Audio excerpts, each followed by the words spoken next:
Good morning, students. So yesterday I told you about the first chapter, Peace in the Great Lakes. मैंने बताया था कि क्या इस स्टोरी में क्या कहानी है, कि इसमें जो अमेरिकन्स आए थे, आज जिन अमेरिकन्स को हम देख रहे हैं, उनके पहले अमेरिकन ट्राइब्स, आदिवासी लोग हुआ करते थे। उनकी संस्कृति क्या है, उनका कल्चर क्या है, उनका ट्रेडिशन क्या है, आइए हम इस कहानी में पढ़ते हैं। कैसे पहले लोग आपस में लड़ते थे, क्या था, लेकिन बाद में एक दिगानविडा, एक लड़का था जिसने पूरे ट्राइब्स के बीचों में शांति की स्थापना की। He brought peace. Okay, so let's start. Long ago 5 tribes live on the east of the great lakes of North America. बहुत पहले की बात है कि 5 ट्राइब्स का मतलब जान ही रहे हो, इस हिस्ट्री में पढ़ा होगा, आदिवासी, वो जो है great lakes of North America के किनारे रहते थे। For years they had been at war. कई सालों से वो युद्ध किया करते थे। Within the tribes village fought against villages. और ऐसी लड़ाई नहीं थी कि किसी दूसरे से लड़ना, आपस में ही ये लोग लड़ते थे। आपस में ही गांव एक दूसरे गांव से लड़ता था, लोग एक दूसरे से लड़ते थे। Families argued and there were fights in their homes. और यहां तक कि गांव गांव में नहीं, परिवारों में भी झगड़ा होता था, लोग आपस में ही लड़ जाते थे, घर में ही। There was no peace and no one was safe. कहीं पर भी शांति नहीं थी और कोई सेफ नहीं था। On the other side of the lakes an old woman slept. अब तालाब के दूसरे छोर पर एक बूढ़ी औरत जो है सोती थी। As she slept she dreamed that her daughter had a son. और सोते वक्त ही उसने सपना देखा कि उसकी जो बेटी है, उसने एक बेटे को जन्म दिया।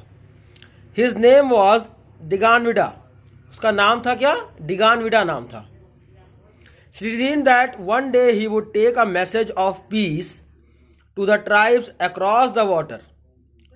और उसने एक दिन क्या सपना देखा कि यही लड़का, जो इसकी बेटी का लड़का था, जो इसका नाती था, you can say grandson, what he will do, he will spread the message of peace। वो शांति फैलाएगा पूरे लेक्स के चारों ओर। everything happened as she had dreamt। जिस तरह से उसने सपना देखा वैसा ही हुआ। her daughter had a son। उसकी बेटी ने एक लड़के को जन्म दिया। they named him दिगानविडा। और सपने के अकॉर्डिंग, जिस तरह से उस बूढ़ी औरत ने सपना देखा, वैसे ही उस लड़की ने अपने लड़के का नाम दिगानविडा रखा। He grew up to be a brave wise and gentle boy. और वो जब बड़ा हुआ तो एक बहादुर, बुद्धिमान और सीधा साधा लड़का हुआ वो। When he became a man he talk to his grandmother and his mother.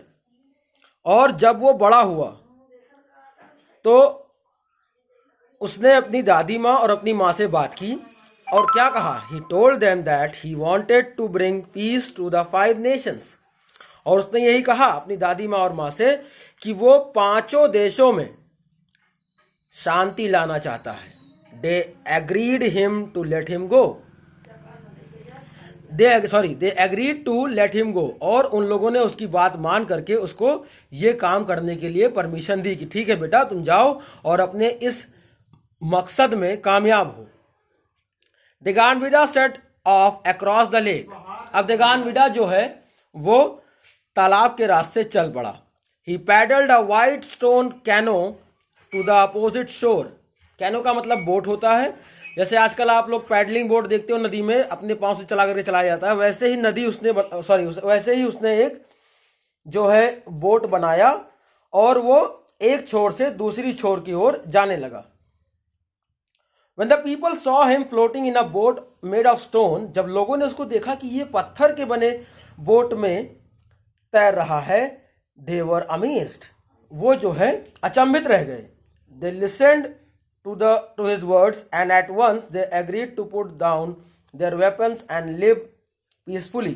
और जब उन लोगों ने दिगानविडा की बातों को सुना, उसके मकसद के बारे में जाना कि वो क्या चाहता है, तो तुरंत, देखो लिखा हुआ है एट वंस, तुरंत ही वो लोग मान गए और उन लोगों ने अपना शस्त्र नीचे रख दिया और शांति से रहने लगे। Deganawida travelled on to the next village. इसी शांति वाले मैसेज को लेकर के डिगानविडा जो है अगले विलेज की ओर बढ़ा, अगले गांव की ओर गया। Then the next and the next, और फिर यही शांति का मैसेज फैलाते हुए वो एक गांव से दूसरे गांव की ओर आगे बढ़ने लगा। Everywhere he went he brought words of peace and the people put down their weapons. और जहां भी वो जाता वो सिर्फ एक ही बात करता, शांति की बात। और जो भी लोग वहां के थे वो सब लोग अपने शस्त्र को रख देते और शांति से रहने लगते। At last he came to the Mohawk tribe, the chief was Hiawatha. और लास्ट में वो एक मोहावक आदिवासियों के झुंड में पहुंचता है जिसका जो चीफ था, जो मालिक था, जो सरदार था, उसका नाम था Hiawatha. He was a fierce warrior but he was not angry at the stranger's arrival. वो बहुत ही खतरनाक वॉरियर था। वॉरियर का मतलब योद्धा कह सकते हो आप, योद्धा था, लेकिन इस अजनबी के आने से वो जरा सा भी गुस्सा नहीं हुआ। सो स्टूडेंट, आज हम लोग इतने ही लाइन का एक्सप्लेनेशन सुनेंगे, पढ़ेंगे। आपको इसको ध्यान से सुनना है और इसके एक्सप्लेनेशन को याद करना है। Okay, thank you class.